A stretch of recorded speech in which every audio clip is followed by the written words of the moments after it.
president has said a couple things this week about finding it intolerable how unsafe DC is. Again, for those of you who haven't spent time in DC or don't have friends in DC, it's worse than Chicago. I mean, there are neighborhoods you cannot walk in. It's so different than New York, which is actually pretty safe. Sean, the DC government's been surprisingly quiet about this, as I've just looking at the press. Will the president put significant federal assets on the streets of DC for a sustained period, or is this just talk?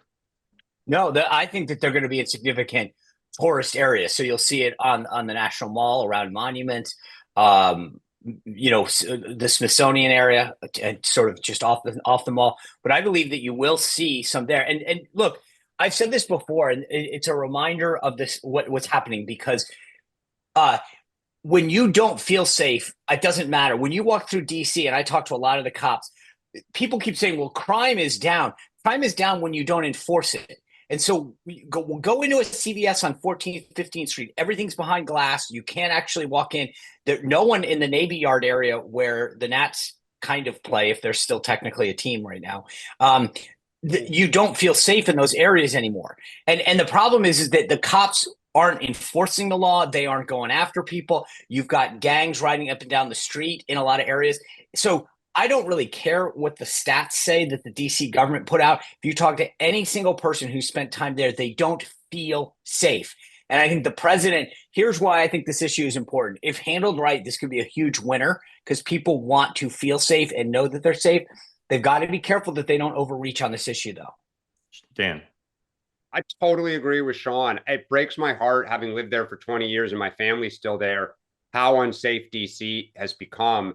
And I will say this, I don't think you're going to hear a lot of pushback from Democrats, because most staff live on Capitol Hill and in the Navy Yard and in 14th Street. I'm going through neighborhoods in DC for those who are wondering what I'm saying. They will tell you how much it has changed since COVID. They will applaud quietly that their neighborhoods will be safe again to walk their dogs at night, come home from date nights and everything, and not worry about being mugged or carjacked or whatever, or their houses broken into. But reporters, staffers, all of them, they're going to quietly cheerlead this. The amount of people I know that live in the Navy Yard that have personally seen or been tangential to an attack is staggering. Staggering.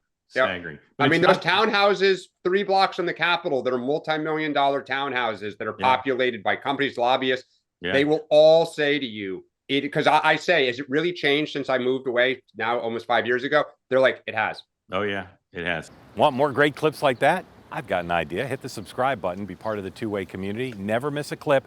And you can always watch our full episodes, join them live, go to twoway.tv.